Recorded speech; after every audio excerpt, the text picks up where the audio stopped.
सबसे बड़ी बड़ी प्रतियोगिताएं हैं, उसमें से एक है ओलंपिक। ये सब तो हम जानते हैं, लेकिन क्या आपको पता है कि इन ओलंपिक खेलों में धोखाधड़ी, स्कैंडल, प्रतिबंधित दवाओं का सेवन, राजनीतिक विरोध और हिंसा का भी बोलबाल रहा है। इतिहास में जो ओलंपिक खेल हुए हैं, उसमें कई बार ऐसा हुआ है। तो आज की इस वीडियो में हम ओलंपिक खेल के दौरान जो धोखाधड़ी और कांड की बड़ी बड़ी घटनाएं हुई हैं, उस बारे में आपको बताएंगे। और ये घटनाएं कुछ छोटी मोटी नहीं, बल्कि ओलंपिक को शर्मिंदा करे ऐसी घटनाएं थी।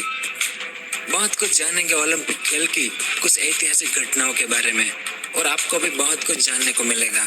तो वीडियो के अंत तक हमारे साथ बने रहिए। तो सबसे पहले बात करेंगे मैराथन दौड़ की कुछ विचित्र घटनाओं की।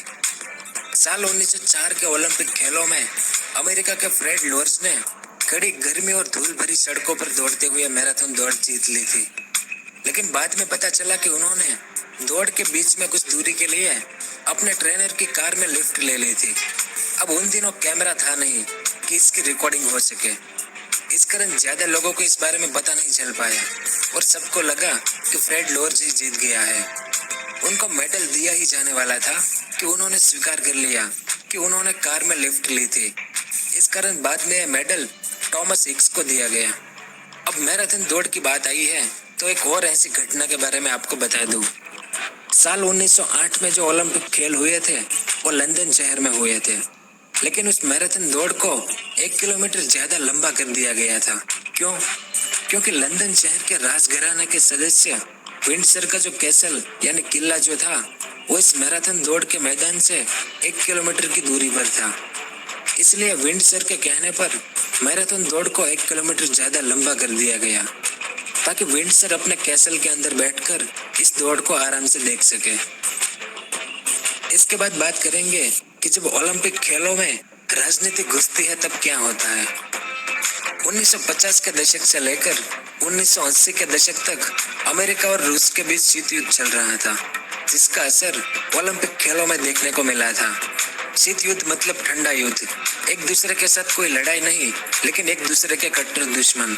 तो अमेरिका और रूस एक दूसरे से वास्तविक लड़ाई नहीं लड़ रहे थे, इस कारण वे एक दूसरे पर खेलों के जरिए हावी होने की कोशिश कर रहे थे। इसके अलावा ओलंपिक खेल में राजनीति के प्रवेश का चलन 1954 के मेलबर्न ओलंपिक से हुआ था, जब सोवियत संघ और हंगरी के बीच हुए वाटर पोलो मैच में दोनों देश के खिलाड़ी आपस में इतना लड़े कि कई खिलाड़ी खून से लथपथ हो गए थे। इस कारण इस मैच को इतिहास में ब्लड इन द वाटर के नाम से भी जाना जाता है, क्योंकि इस मैच से पहले ही सोवियत संघ ने हंगरी में अपनी सेनाएं भेज दी थी। इस कारण इतनी मारपीट हुई थी इन दोनों खिलाड़ियों के बीच। और इसी ओलंपिक खेलों में इजराइल की नीतियों के खिलाफ अपना विरोध प्रकट करने के लिए अरब देशों ने ओलंपिक खेलों का बहिष्कार किया था 1954 में। इसके अलावा साल 1976 में न्यूजीलैंड ने अपने देश की रग्बी टीम को दक्षिण अफ्रीका का दौरा करने की अनुमति दिए जाने के विरोध में अफ्रीकी देशों ने मॉन्ट्रियल ओलंपिक का बाइकआउट किया था। और फिर साल 1980 में सोवियत संघ ने अफगानिस्तान में अपनी सेना भेज दी थी, जिस कारण इसके विरोध में लगभग 65 पश्चिमी और अमेरिका के मित्र देशों ने ओलंपिक खेलों का बहिष्कार किया था। और इसके जवाब में 12 साम्यवादी यानी कम्युनिस्ट देशों ने इसके अगले ओलंपिक यानी साल 1984 के लॉस एंजलिस ओलंपिक खेलों का बहिष्कार कर उनका हिस्सा बराबर किया था। उसके बाद बात करेंगे गुलाम देशों के भाग लेने पर विवाद। साल 1936 के ओलंपिक खेलों की मैराथन दौड़ में 2 कोरियाई खिलाड़ी सोन की चुंग और नेमसंग योन ने गोल्ड और सिल्वर मेडल जीते थे। अब ये दोनों खिलाड़ी थे कोरिया के, लेकिन उनकी जीत पर जापान का राष्ट्रगान बजाया गया। क्यों? क्योंकि उस समय कोरिया पर जापान का अधिकार था। इस कारण इन दोनों कोरियाई खिलाड़ियों ने अपने सिर झुकाकर शांतिपूर्वक विरोध किया था जापान का। और इतना ही नहीं, जापान ने इन दोनों खिलाड़ियों को झूठे जापानी नाम किताई सोन और शारियू नान जैसे नाम देकर ओलंपिक खेलों में शामिल कराया था।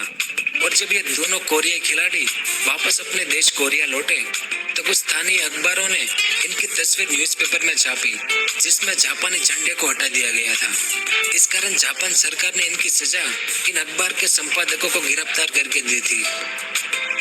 और एक ऐसी और घटना इसी 1936 के ओलंपिक खेलों में हुई थी, जो हमारे भारत की हॉकी टीम के साथ हुई थी। भारत की टीम ने इस ओलंपिक में जब गोल्ड मेडल जीता, तो जीतने के बाद ब्रिटेन का राष्ट्रगान बजाया गया था। इस इमेज को देखें, ये भारतीय टीम थी जिसने गोल्ड मेडल जीता था।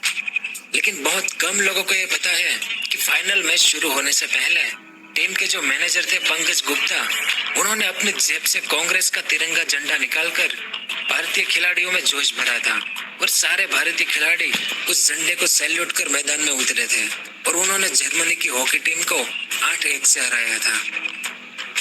उसके बाद बात करेंगे एक ऐसे मैच की जिसमें रेफरी ने बेईमानी की थी।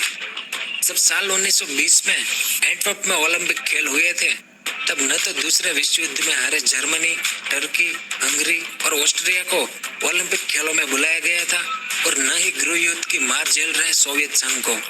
और तब फुटबॉल में जब मेजबान बेल्जियम की टीम और चेकोस्लोवाकिया की टीम का मुकाबला हुआ, तो बेल्जियम ने पहले हाफ की शुरुआत में ही 2 गोल की बढ़त बना ली थी।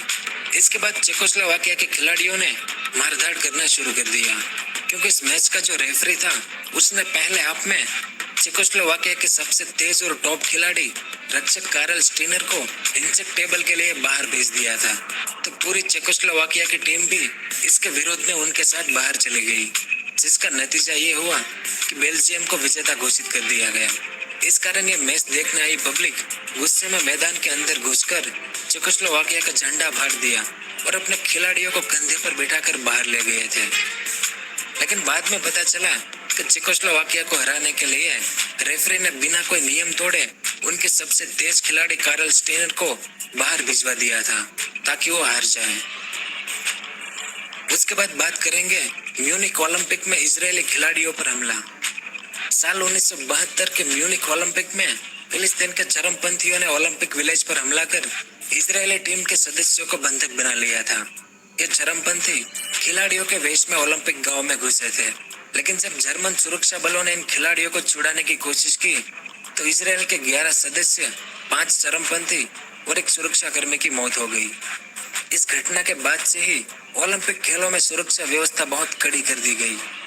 इसके बाद जिन जिन देशों को ओलंपिक खेल की मेजबानी मिली, वहां के राजनीतिक हालातों को देखकर उनकी मेजबानी का विरोध किया गया था। जैसे जब साल 2008 में चीन को ओलंपिक खेल की मेजबानी मिली, तो कई लोगों ने चीन के मानवाधिकार रिकॉर्ड की आलोचना की। दुनिया में जहां जहां भी ओलंपिक मशाल गई, उसके खिलाफ चीन के विरोधियों ने न सिर्फ प्रदर्शन किया, बल्कि कई जगह मशालों को छीनने की कोशिश भी की गई थी। उसके बाद बात करेंगे ओलंपिक मेजबानी के लिए रिश्वत देने के आरोप। 1990 के दशक में ओलंपिक मेजबानी के लिए रिश्वत देने की बात पर बहुत विवाद हुआ था, क्योंकि कई लोगों का मानना था कि ओलंपिक खेलों की मेजबानी के लिए कुछ सदस्य वोट देने के बदले रिश्वत ले रहे थे।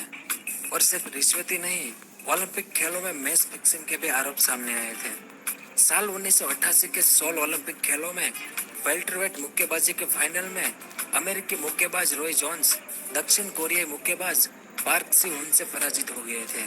लेकिन वहां मौजूद पब्लिक और बॉक्सिंग के जानकारों ने साफ देखा कि अमेरिकी मुक्केबाज कोरियाई मुक्केबाज से बेहतर था और उनकी जीत निश्चित दिखाई दे रही थी।